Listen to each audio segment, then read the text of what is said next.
Today we'll discuss about nervous system, నాడీ వ్యవస్థ. నాడీ వ్యవస్థ గురించి మాట్లాడదాం.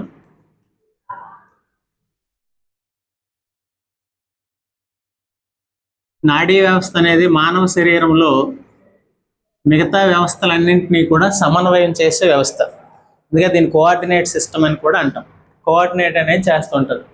ఇలాంటి నాడీ వ్యవస్థ ఫర్ ఎగ్జాంపుల్ మనం రోడ్డు దాటేటప్పుడు ఏవేవి మన శరీరంలో పనిచేస్తాయంటే మొదటిగా అందరూ చెప్పేది ఏంటంటే కళ్ళు చెవులు అని చెప్తారు. కళ్ళు చెవులే కాకుండా చేతులు కాళ్ళు టోటల్ బాడీ మొత్తం పనిచేయాలి. ఈ బాడీ మొత్తం పనిచేయకపోతే మన రోడ్డు దాటడం ఇబ్బంది అవుతుంది. ఈ రోడ్డు దాటడానికి మన శరీరంలో ఉన్నటువంటి అన్ని భాగాలని కూడా అన్ని వ్యవస్థల్లోని భాగాలని కూడా కోఆర్డినేట్ చేసేది ఏంటంటే నర్వస్ సిస్టమ్. అలాంటి ఈ నర్వస్ సిస్టమ్ లేదా నాడీ వ్యవస్థ ముఖ్యంగా 3 భాగాలుగా ఉంటుంది. ప్రజెంట్ ఆధునిక పుస్తకాల్లో 2 భాగాలే రాయడం జరుగుతుంది. ఆ 2 భాగాలు చూద్దాం. మొదటిది కేంద్ర నాడీ వ్యవస్థ, సెంట్రల్ నర్వస్ సిస్టమ్, సిఎన్ఎస్ అని పిలుస్తాం, సెంట్రల్ నర్వస్ సిస్టమ్. రెండోది పెరిఫెరల్ నర్వస్ సిస్టమ్, పరిధీయ నాడీ వ్యవస్థ, పరిధీయ నాడీ వ్యవస్థ, peripheral nervous system, peripheral nervous system. So కేంద్ర నాడీ వ్యవస్థ, పరిధీయ నాడీ వ్యవస్థ. ఈ పరిధీయ నాడీ వ్యవస్థలో ఇన్క్లూడ్గా ప్రజెంటు స్వయంచోదిత నాడీ వ్యవస్థ అనేది ఉంది. ఇంతకుముందు దీన్నే కలిపి 3 వ్యవస్థలుగా చెప్పేవారు. Present autonomous nervous system is part of peripheral nervous system. First కేంద్ర నాడీ వ్యవస్థ గురించి చూద్దాం. Central nervous system has mainly 2 parts. First one is brain, second one is spinal cord. Brain and spinal cord, మెదడు వెన్నుపాము అని 2 భాగాలని కలిగి ఉంటుంది. మెదడు వెన్నుపాము, స్పైనల్ కార్డ్. ఇక్కడ వెన్నుపాము వేరు, వెన్నెముక వేరు. వెన్నెముక అనేది అస్థిపంజర వ్యవస్థకు సంబంధించింది, వెన్నుపాము నాడీ వ్యవస్థకు సంబంధించింది. So backbone is belongs to skeleton system, spinal cord is belongs to nervous system. వెన్నుపాముని రక్షించేది వెన్నెముక. 2 వెనక భాగానే ఉంటాయి. దీన్ని పృష్ఠభాగం అని పిలుస్తాం. పృష్ఠభాగంలో ఉంటాయి. ఇప్పుడు ఫస్ట్ బ్రెయిన్ గురించి చూద్దాం. ఓన్లీ బ్రెయిన్ గురించి. కేంద్ర నాడీ వ్యవస్థలోని మొదటిది బ్రెయిన్. ఈ బ్రెయిన్లోని మరలా 3 భాగాలు ఉంటాయి. ఇదంతా కూడా ఎందులో భాగం అంటే సిఎన్ఎస్, సెంట్రల్ నర్వస్ సిస్టంలో ఫస్ట్ భాగం గురించి మనం చెప్పుకుంటున్నాం, మెదడు గురించి. ఈ మెదడు మరలా 3 భాగాలండి. అందులో ముందు మెదడు,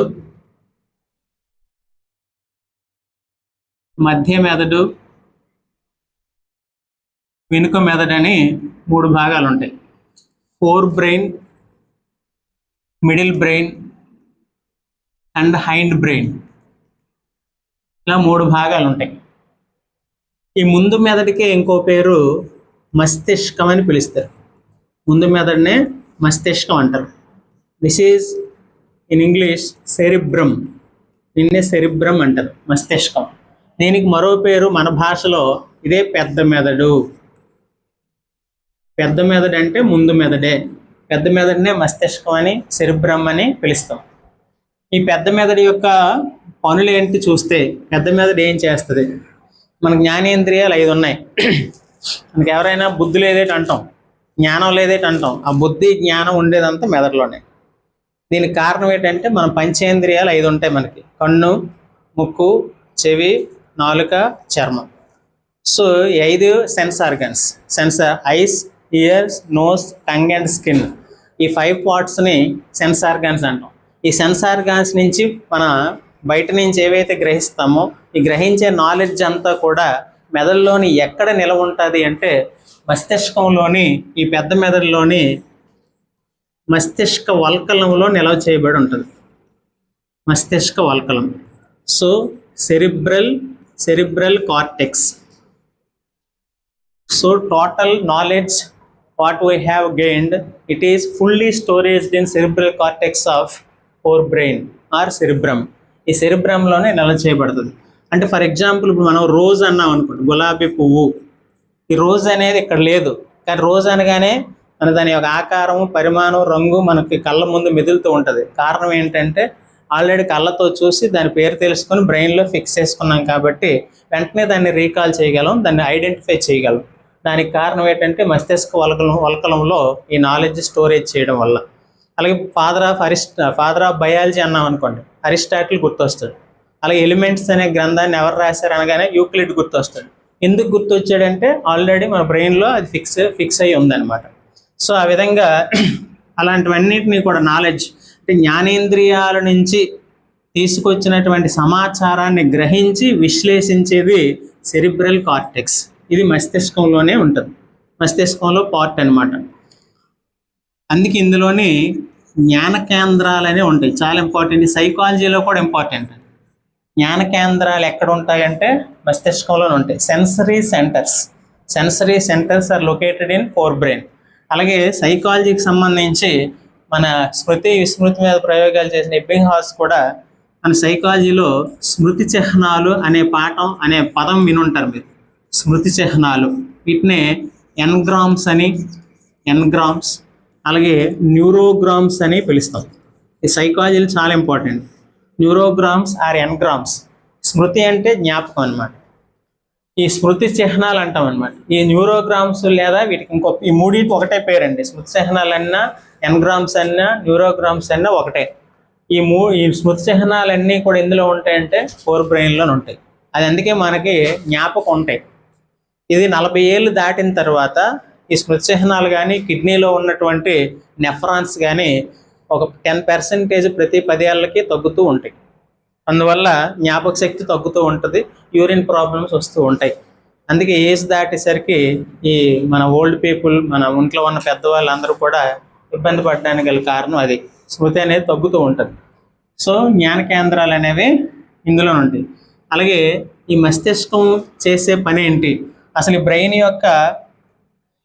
యొక్క స్ట్రక్చర్ ఎలాగుంటుందో చూస్తే, బ్రెయిన్ అనేది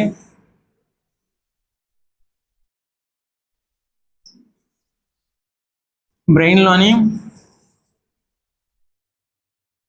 మెదడు గురించి మాట్లాడుతున్నాం కాబట్టి బ్రెయిన్లో ఎత్తు పల్లాలు అనేవి ఉంటాయి. రిడ్జెస్ అండ్ ఫర్రోస్ అంటాం. Ridges and furrows. రిడ్జెస్ అంటే ఉబ్బెత్తు భాగాలు. ఉబ్బెత్తు భాగాల్ని గైరై అంటారు. గైరై మెదడులోని. ఎందుకంటే 3 మెదడులు అన్నాం కదా, ఇదంతా పెద్ద మెదడు, ఇదంతా వెనుక మెదడు, ఇది సెంటర్లో ఉన్న మధ్య మెదడు. ఇలా 3 మెదడులు అని చెప్పుకున్నామా. ఈ పెద్ద మెదడులో ఉన్న ఈ ఉబ్బెత్తు నిర్మాణాలని గైరై అని, ఈ లోతట్టు ప్రాంతాలని సల్సై అని పిలుస్తారు. సల్సై అని పిలుస్తారు. అందువల్ల ఈ sulci gyri. So ridges are gyri, furrows are sulci. What is the function of gyri and sulci? They are participating in attachment of so many neurons to the brain. అందువల్ల అత్యధికమైనటువంటి నాడీ కణాలు మెదడుకి అతుక్కోవడానికి, అక్కడ ఫిక్స్ అవ్వడానికి తోడ్పడేవి గైరై అండ్ సల్సై. నాడీ కణాలు అనే పదం వచ్చింది ఇప్పుడు మనకి. ఏంటి నాడీ కణం అంటే, ఇది మళ్ళీ మెదడంతా అయిపోయిన తర్వాత దీని గురించి మాట్లాడదు. దీన్నే న్యూరాన్ అంటారు. న్యూరాన్ నాడీ కణం. నాడీ కణం అనేది ఏంటంటే structural and functional unit of brain. For example, మూత్రపిండాలు ఏర్పడాలంటే నెఫ్రాన్స్ ఉండాలి, పిండి పదార్థాలు ఏర్పడాలంటే గ్లూకోజ్ ఉండాలి, ప్రోటీన్లు ఏర్పడాలంటే అమైనామ్లాలు ఉండాలి, క్రొవ్వులు ఏర్పడాలంటే క్రొవ్వు ఆమ్లాలు లేదా ఫ్యాటీ యాసిడ్స్ ఉండాలి. అలాగే బ్రెయిన్ ఏర్పడాలన్నా, నాడీ వ్యవస్థలో ఏ పార్ట్ ఏర్పడాలన్నా నాడీ కణాలు ఉండాలి. అలా ఇల్లు ఏర్పడాలంటే ఇటుక ఉండాలి. ఆ ఇటుక అనేది ఇంటి యొక్క నిర్మాణాత్మక క్రియాత్మక ప్రమాణం లాగా ఇది కూడా నాడీ వ్యవస్థ యొక్క నిర్మాణాత్మక క్రియాత్మక ప్రమాణం న్యూరాన్. అందువల్ల ఇలాంటి న్యూరాన్లన్నీ అధిక సంఖ్యలో ఉంటాయి.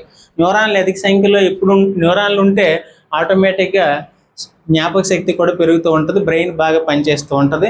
ఆ న్యూరాన్స్ కలిగిన ఈ న్యూరోగ్రామ్సే అలాగా ఏజ్ పెరిగిన కొలది మెల్లగా క్షీణిస్తూ ఉంటాయి. సో ఈ విధంగా పెద్ద మెదడులోని ఈ పార్ట్స్ ఉంటాయి. ఇది ఇంతకీ ఇందులో చూద్దాం.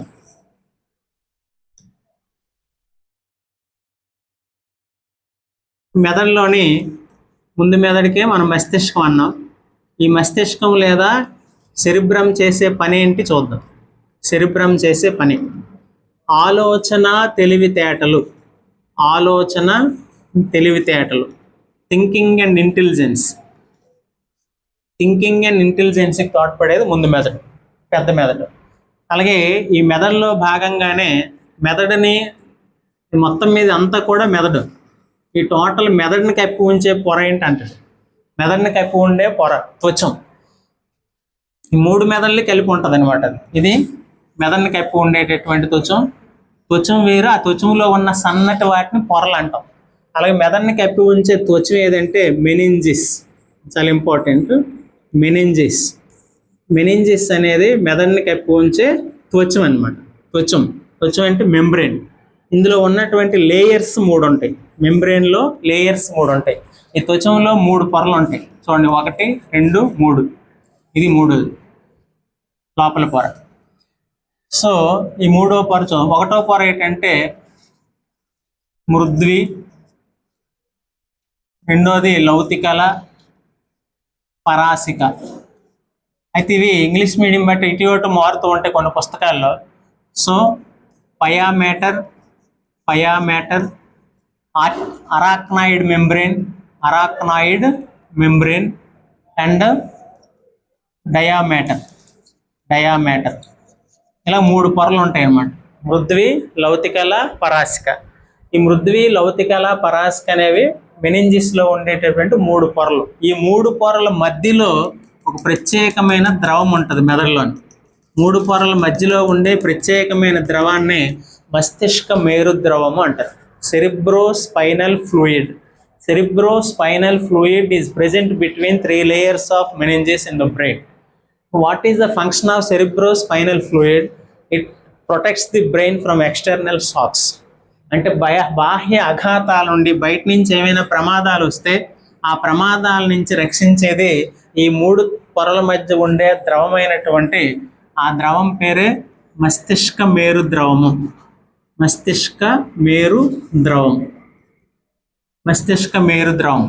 Cerebrospinal fluid. సెరిబ్రోస్పైనల్ ఫ్లూయిడ్ అనేది రక్షిస్తుంది. ఇది పెద్ద మెదడులోని మెదడుకి సంబంధించింది అనమాట. ఇందులో పెద్ద మెదడు యొక్క ఇంకా అయిపోలేదు.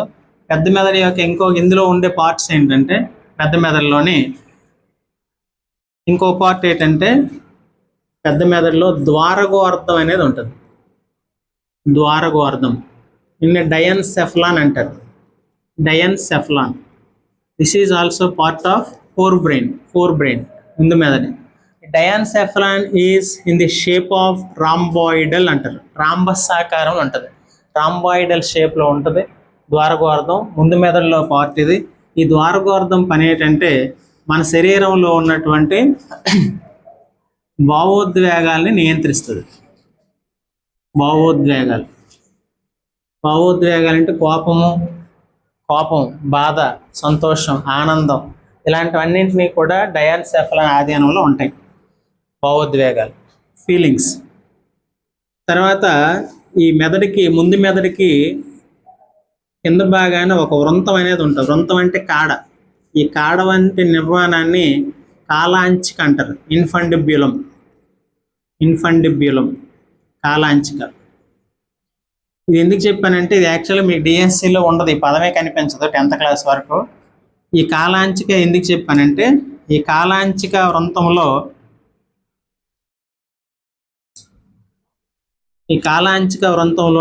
ఒక బఠానీ గింజంత పరిమాణంలో ఒక గ్రంథి ఉంటుంది. మెదడు యొక్క దిగువ భాగం, మెదడు యొక్క ఉపరితల దిగువ భాగం, ఇదంతా బ్రెయిన్ అనుకోండి. ఇది డయాన్సెఫలాన్ అనుకోండి. ఈ డయాన్సెఫలాన్ ఇది కాలాంచిక వృంతం అనమాట ముందు మెదడులో.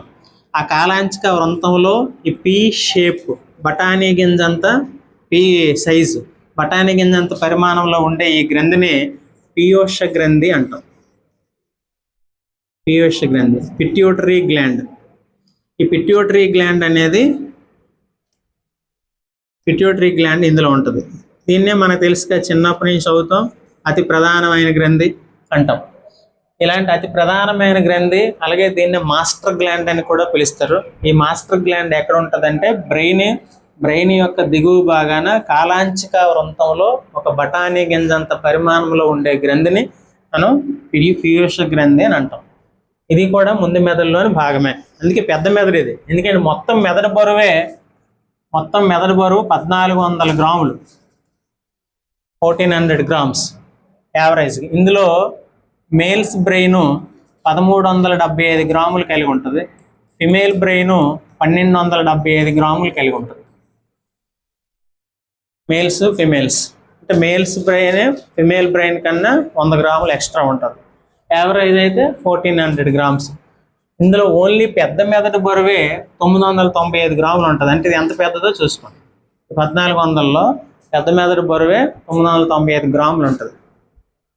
సో అలా అందుకే ఇది ఇంపార్టెంట్. ఇందులో ఆలోచన, తెలివితేటలకి మస్తిష్క వల్కలము, పీయూష గ్రంథి, ద్వారగోర్ధము ఉంటాయి.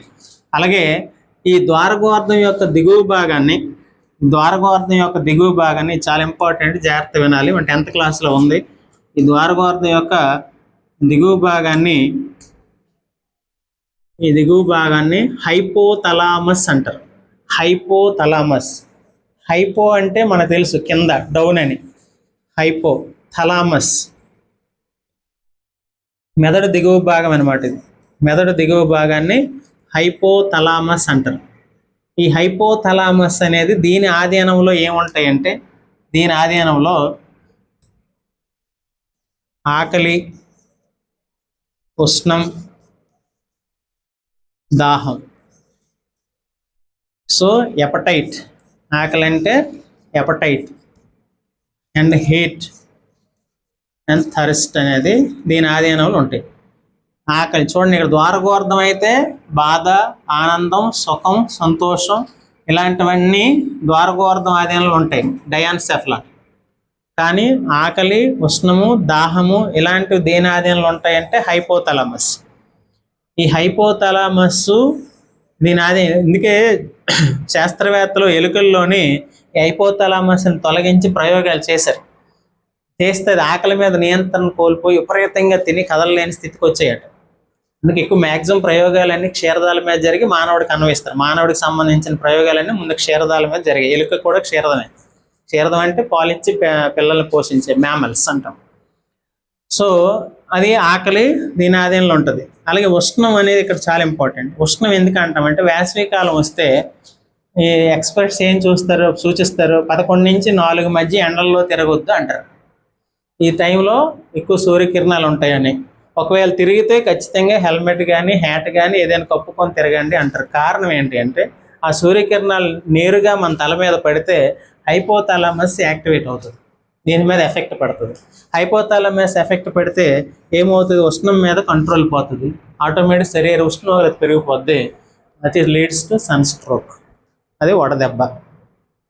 అందుకే ఎండ ఈ టైంలో ఎండాకాలంలో ఎక్కువ తిరగొద్దని చెప్పడానికి గల కారణం హైపోథాలమస్ డైరెక్ట్ నెత్తి మీదే ఉంటుంది కాబట్టి దీని మీద ప్రభావం చూపుతుందని ఎండలో తిరగొద్దని చెప్తారు. సో ఇది ముందు మెదడుకి సంబంధించింది. ముందు మెదడులో మనకి ఏమేమి ఉన్నాయంటే మస్తిష్క వల్కలం ఉంది, ద్వారగోర్ధం ఉంది, హైపోథాలమస్ ఉంది, పీయూష గ్రంథి ఉంది, గైరై అండ్ సల్సై ఉన్నాయి, స్మృతి చిహ్నాలు ఉన్నాయి. ఇది ముందు మెదడుకి సంబంధించినటువంటి ఇన్ఫర్మేషన్. నెక్స్ట్ మధ్య మెదడు అందాం. మధ్య మెదడు ఏం చేస్తుందంటే మధ్య మెదడులో కండర నియంత్రణ దీని ఆధీనంలో ఉంటుంది. కండరాల నియంత్రణ అంటే అర్థం ఏంటంటే muscle contraction. How many muscles in our body ఏం చెప్తారు? హౌ మెనీ మజిల్స్ అంటే మానవ శరీరంలో ఉండే కండరాల సంఖ్య 639 కండరాలు ఉంటాయి. ఎముకలు అయితే 206 ఉంటాయి. ఈ 639 కండరాల్లో అతిపెద్ద కండరం తొడలోనే ఉంటుంది, అతిపెద్ద ఎముక చుట్టే ఉంటుంది, ఫేమర్ చుట్టూ. అతి చిన్న కండరం అనేది చెవిలోనే అతి చిన్న ఎముక చుట్టే ఉంటుంది. అతి చిన్న ఎముక స్టాపిస్ చుట్టూ ఉండే కండరమే స్టెపీడియస్, దాని చుట్టూ ఉంటుంది. ఇలాంటి కండరాలు ఏం చేస్తాయంటే మానవ శరీరంలో కదలికకు తోడ్పడతాయి. They are participating in movement and locomotion of the organisms, especially in animals. అందువల్ల ఇలాంటి కండర నియంత్రణ అంతా కూడా ఎక్కడ జరుగుతుంది అంటే మధ్య మెదడు ఆధీనంలో జరుగుతుంది. అలాగే ఈ మధ్య మెదడు ఆధీనంలో దృష్టి లంబికలు అనేవి ఉంటాయి.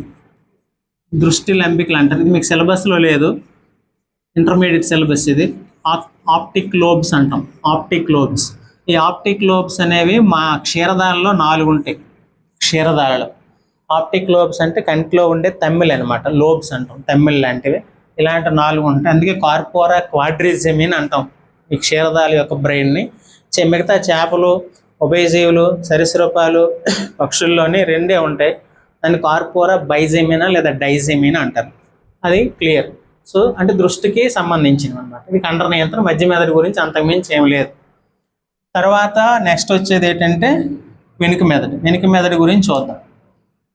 వెనుక మెదడు, వెనుక మెదడు అయితే మనకు మెదడు అయినట్టు అనమాట.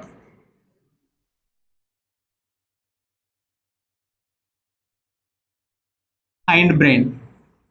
ఈ వెనుక మెదడులో ముఖ్యంగా ఇందులో 2 భాగాలు ఉంటాయి, ముఖ్యమైన భాగాలు.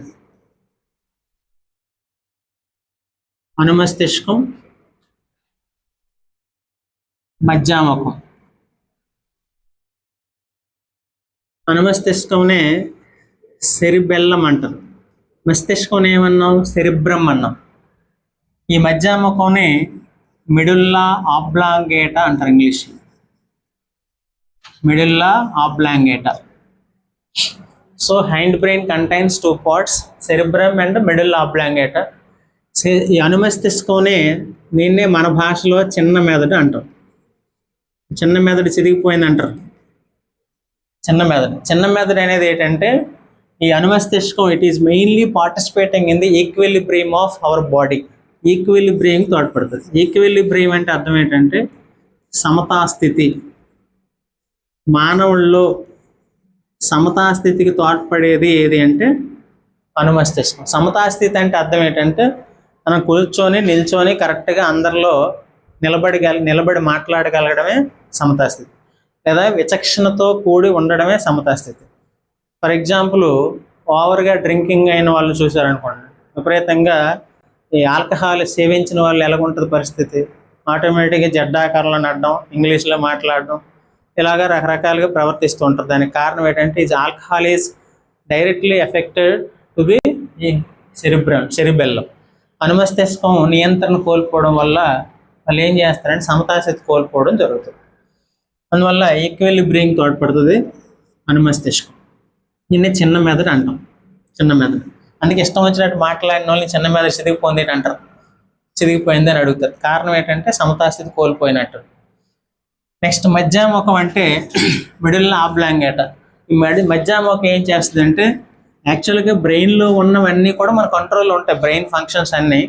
కానీ మధ్యాముఖంలో ఉన్న ఫంక్షన్స్ బ్రెయిన్లో పార్ట్ అయినప్పటికీ మన ఆధీనంలో ఉండవు. మధ్యాముఖం చేసే పని శ్వాసక్రియ, హృదయ స్పందన. శ్వాసక్రియ, హృదయ స్పందన. శ్వాసక్రియ అంటే ఏంటంటే respiration. Respiration and heartbeat are controlled by medulla oblongata. So medulla oblongata, శ్వాసక్రియ, హృదయ రెండూ కూడా అసంకల్పిత ప్రతీకార చర్యలు, అంటే మానవుని యొక్క ఆధీనంలో ఉండవు. అందువల్ల మధ్యాముఖం అనేది వెనుక మెదడులో పార్ట్ కాబట్టి ఈ బ్యాక్ సైడ్ ఇక్కడ ఉంటుంది, ఈ బ్యాక్ సైడ్. అందుకే హెల్మెట్ అనేది మస్ట్ అని మన పోలీస్ సోదరులు చెప్పడానికి కారణం ఏంటంటే 30 కిలోమీటర్ల వేగంతో బండి మీద వెళ్ళినా టైంలో యాక్సిడెంట్ అయ్యి డైరెక్ట్ నేరుగా హెడ్ కానీ రోడ్డుకి గుద్దితే, ఈ పార్ట్ కానీ గుద్దితే మధ్యాముఖం అనేది విచ్ఛిన్నం అవ్వడం, మధ్యాముఖం విపరీతమైన ప్రభావానికి లోనవ్వడం వల్ల ఏం ఆగిపోతాయి? శ్వాసక్రియ, హృదయ స్పందన. ఈ రెండు ఆగిపోతే ఇంకేముంటుంది? మానవుడు చనిపోతాడు. అందుకే స్పాట్ డెడ్ అని పేరు వింటాం చూడండి. అందుకే మధ్యాముఖం విచ్ఛిన్నం అవ్వడం. అలాగే బాత్రూంలో కాలు జారి వ్యక్తి మృతి అని ఇలాగా అంటది బాత్రూంలో. కారణం ఏంటంటే మధ్యాముఖం. ఈ మధ్యాముఖం వల్ల ఏమైనా, ఎందుకంటే ఫ్రిక్షన్ కోల్పోయి నాచు ఉండడం వల్ల ఇలా వెనక్కి పడిపోతుంది. వెనక్కి ఎప్పుడైతే పడిపోయిందో నేరుగా హెడ్ గొచ్చుకి, నేలకి, టైల్స్కి తగిలితే చనిపోవడం జరుగుతుంది. అందువల్ల మధ్యాముఖం చేసే పని ఏంటంటే శ్వాసక్రియ, హృదయ స్పందన. ఇది బ్రెయిన్కి సంబంధించింది. అయితే ఇందులో బ్రెయిన్లో పార్ట్స్ చెప్పాం మనం. ఇప్పుడు బ్రెయిన్ గురించి చెప్దాం. అంటే ఓవరాల్గా మొత్తం బ్రెయిన్ గురించి. మెదడు బరువు ఎంత చెప్పుకున్నాం? 1400 గ్రాములు. అదే ఫిమేల్స్లోనైతే 1275, మేల్స్లోనైతే 1375 అని చెప్పుకోండి. మెదడుకి రక్షణ ఇచ్చేది ఏంటి? ఇది వెయిట్ ఆఫ్ బ్రెయిన్ అనమాట. మరి బ్రెయిన్ వాజ్ ప్రొటెక్టెడ్ బై, దేని చేత రక్షించబడుతుందంటే బ్రెయిన్ హెడ్లోని కపాలం అనేది ఉంటుంది మన తలలో. మానవుడి యొక్క తల అనుకుంటే ఈ తలలోని ఈ కపాలం చేత రక్షించబడుతూ ఉంటుంది. కపాలం చేత రక్షించబడి ఉంటుంది. ఈ తలలో ఉన్న ఈ పార్ట్ని కపాలం అంటారు. ఈ టోటల్ ఎముకల గూడుని ఏమంటామంటే పుర్రె అని పిలుస్తారు. సో ఈ విధంగా కపాలం, దీన్ని క్రేనియం అంటాం. Brain was protected by cranium, కపాలం చేత రక్షించబడి ఉంటుంది. కపాలం వేరు, పుర్రె వేరు. పుర్రె అంటే ఇక్కడి నుంచి తలలో ఉన్న టోటల్ ఎముకల గూడుని స్కల్ అంటాం. అందులో ఈ పైన ఈ నిర్మాణాన్ని కపాలం అంటారు, గట్టి నిర్మాణాన్ని. కపాలం చేత రక్షించబడి ఉంటుంది. అలాగే మెదడు దశాబ్దం అని దేన్ని అంటారంట? మెదడు దశాబ్దం అంటే అర్థం ఏంటంటే ఈ కాలంలో మెదడు మీద ఎక్కువగా ప్రయోగాలు జరిగాయని. 1990 నుంచి 2000 మధ్య. అలాగే డెకేడ్ ఆఫ్ బ్రెయిన్. మెదడు మన శరీర బరువులో ఎంత శాతం ఉంటుంది అంటాడు. మన శరీర బరువులో ఎంత శాతం ఉంటుందంటే 2%. 2% అంటే మానవుడు ఒక 50 కేజీలు ఉన్న వ్యక్తికి 2% అంటే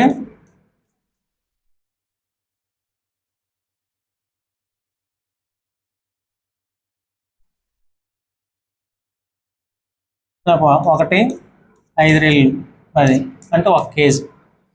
అంటే 50 కేజీలు ఉన్న వ్యక్తికి 1 కేజీ మెదడు బరువు ఉంటుంది అనమాట. అది 2% ఉంటుంది. అలాగే మనం తీసుకునే ఆక్సిజన్లో బ్రెయిన్ ఎంత తీసుకుంటుందంటే 20% తీసుకుంటుంది. So 20% oxygen received by brain when we take oxygen. అందువల్ల మనం ఆక్సిజన్ తీసుకునే దాంట్లో 20% ఆక్సిజన్ బ్రెయిన్ తీసుకోవడం జరుగుతుంది. ఇవి గుర్తుంచుకో. అదే మెదడులో ఎక్కువగా ఉండే పార్ట్స్ ఏవంటే నాడీ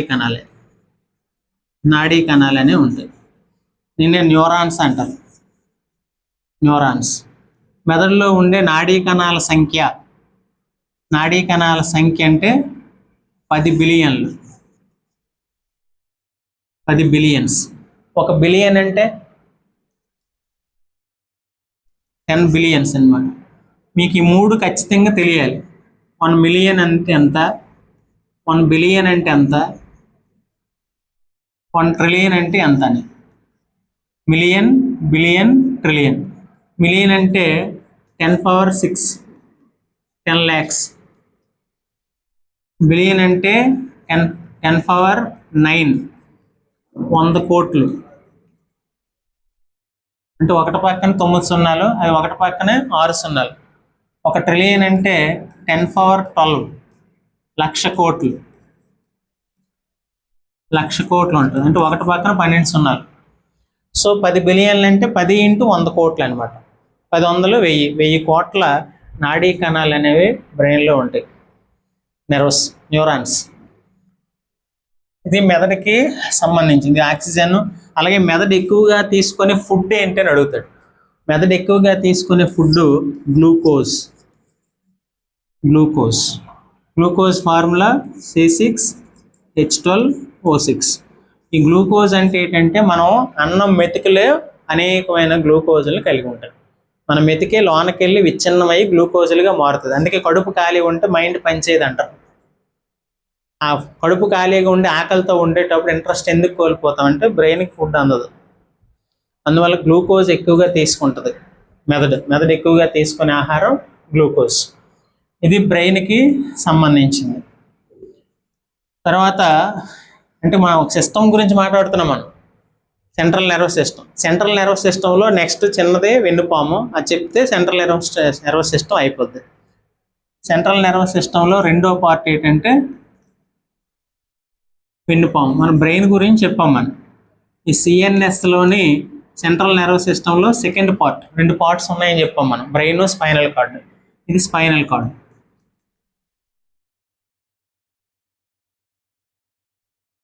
ఈ స్పైనల్ కార్డ్కి ఇంకో పేరు ఏంటంటే దీన్ని కశేరు నాడీ దండం అని పిలుస్తారు. కశేరు నాడీ దండం. స్పైనల్ కార్డ్కి ఇంకో పేరు కశేరు నాడీ దండం. ఈ స్పైనల్ కార్డ్ వెన్నెముక అనేది, వెన్నెముకకి బ్రెయిన్కి చిన్న తేడా ఏంటంటే బ్రెయిన్లోని సెంటర్ పార్ట్లో తెలుపు రంగు ప్రాంతం ఉంటుంది, తెలుపు రంగు పదార్థం ఉంటుంది, వైట్ మ్యాటర్. వెన్నుపాములో చూస్తే వెన్నుపాములో సెంటర్ పార్ట్లో గ్రే మ్యాటర్ ఉంటుంది, బూడిద రంగు పదార్థం ఉంటుంది, బూడిద రంగు పదార్థం. ఈ బూడిద రంగు పదార్థం కూడా ఇది హెచ్ ఆకారంలో ఉంటుంది, హెచ్ ఆకారం, హెచ్ షేప్లో ఉంటుంది బూడిద రంగు ప్రాంతం. ఇది మెదడుకి వెన్నుపాముకి తేడా. ఈ మెదడులోని పరిధి భాగంలో బూడిద రంగు పదార్థం ఉంటుంది, వెన్నుపాముకి పరిధి భాగంలో తెలుపు రంగు పదార్థము ఉంటుంది. వెన్నుపాము ఆధీనంలో అసంకల్పిత ప్రతీకార చర్యలు ఉంటాయి, అది ఇంపార్టెంట్. అసంకల్పిత ప్రతీకార చర్యలు, involuntary reflection actions. Involuntary reflection actions are included performed by spinal cord. అసంకల్పిత ప్రతీకార చర్యలు అంటే ఇన్వాలంటరీ రిఫ్లెక్షన్ యాక్షన్స్ అంటే ఏంటంటే మన ఆధీనంలో లేనివి. కనురెప్పలు మూసుకోవడం, తెరుచుకోవడం, లేదా వేడి నిప్పు మీద కాలు పెట్టగానే ఫాస్ట్గా తీయడం, అలాగే గుంపులో ఉండేటప్పుడు పాం అనగానే ఇష్టం వచ్చేటట్టు అందరం పరిగెట్టడం, ఇవన్నీ మనకు తెలియకుండా ఆ టైంలో ఫాస్ట్గా జరిగిపోతాయి. అలాగే బిడ్డ ప్రమాదం ఉండేటప్పుడు తల్లి ఆలోచించకుండా అది ప్రమాదం అని తెలిసినా కూడా రక్షించడానికి దూకేయడమో లేదా కాపాడడానికి చేసే ప్రయత్నమో, ఇవన్నీ కూడా అసంకల్పిత ప్రతీకార చర్యలు. అప్పటికి మనకు తెలియదు కానీ ఆ పని జరిగిపోతుంది. అంత అయిపోయిన తర్వాత అమ్మాయి అన్నప్పుడే తెలుస్తుంది నేను చేశానని. ఇలాంటి చర్యలన్నింటినీ కూడా అసంకల్పిత ప్రతీకార చర్యలు, ఇన్వాలంటరీ రిఫ్లెక్షన్ యాక్షన్స్. ఇవన్నీ కూడా వెన్నుపాము ఆధీనంలోనే ఉంటాయి. అన్ని వెన్నుపాముని టెలిఫోన్ ఎక్స్చేంజ్తో పోలిస్తారు. మన శరీరంలో దేన్ని టెలిఫోన్ ఎక్స్చేంజ్ అంటారంటే వెన్నెముక. ఇందులో ఉన్నటువంటి నాడులు ఉంటాయి, ఈ నాడుల్ని వైర్లతో పోలుస్తారు. ఈ వైర్ల నుంచి ఈ టెలిఫోన్కి ఎలాగైతే సమాచారం అందుతుందో అలాగే ఈ నాడులు అనే వైర్ల నుంచి వెన్నుపాముకి ఇన్ఫర్మేషన్ అందుతుంది. అందుకే వెన్నుపాము చాలా ఫాస్ట్గా ఫ్రాక్షన్ ఆఫ్ సెకండ్స్లో మనకి చర్య జరిగిపోతుంటుంది, అసంకల్పిత ప్రతీకార చర్య. సో ఇవన్నీ కూడా వెన్నుపాము ఆధీనంలో ఉంటాయి. వెన్నుపాములో ఈ పార్ట్స్ ఉంటాయి. దీన్ని కశేరు నాడీ దండం అని ఇంకొక పేరు చెప్తాం. ఇది సిఎన్ఎస్కి సంబంధించింది. తర్వాత పెరిఫెరల్ నర్వ్ సిస్టమ్ ఉంటుంది, అందులో మెదడు నుంచి వచ్చే నాడుల్ని కపాల నాడులు అంటాం, క్రేనియల్ నెర్వ్స్. ఆ క్రేనియల్ నెర్వ్స్ అనేవి 12 pairs ఉంటాయి, 12 జతలు. అలాగే వెన్నుపాము నుంచి వచ్చే నాడుల్ని కశేరు నాడులు లేదా వెన్ను నాడులు అంటాం. ఆ వెన్ను నాడులు అనేవి 31 జతలు ఉంటాయి. ఈ మెదడు నుంచి వచ్చే కపాల నాడులు 3 టైప్స్లో ఉంటాయి, జ్ఞాననాడులు, చాలక నాడులు, మిశ్రమ నాడులు అనేవి. అంటే sensory nerves, motor nerves and mixed nerves. Sensory nerves అనేవి మన బయట నుంచి సమాచారాన్ని బాడీ నుంచి బ్రెయిన్కి అందిస్తాయి, బయట నుంచి బ్రెయిన్కి అందించేవి సెన్సరీ నెర్వ్స్. అలాగే చాలక నాడులు అనేవి ఏం చేస్తాయి అంటే బ్రెయిన్ నుంచి ఇన్ఫర్మేషన్ని లెగ్స్కి, బాడీ పార్ట్స్కి అందిస్తాయి. మిశ్రమ నాడులు అనేవి బ్రెయిన్ నుంచి బాడీకి, బాడీ నుంచి బ్రెయిన్కి ఇన్ఫర్మేషన్ని అందిస్తూ ఉంటాయి. అవి 3 రకాల నాడులు, అవి 12 జతలు ఉంటాయి. ఈ 12 జతల నాడుల్లోని 12 జతల కపాల నాడుల్లో క్రేనియల్ నెర్వ్స్, 12 జతల కపాల నాడులు, వీటిని క్రేనియల్ నెర్వ్స్ అని పిలుస్తారు. ఇవి బ్రెయిన్ నుంచి వస్తాయి. బ్రెయిన్ నుంచి వచ్చే నాడుల్ని క్రేనియల్ నెర్వ్స్ లేదా కపాల నాడులు అంటారు. ఈ 12 pairs నెర్వ్స్లో అతి పెద్దది ఏదంటే వాగస్ నెర్వ్. వాగస్ నెర్వ్, ఈ వాగస్ నెర్వ్ అని పిలుస్తారు. ఈ వాగస్ నెర్వ్ అనేది పెద్దది. ఇది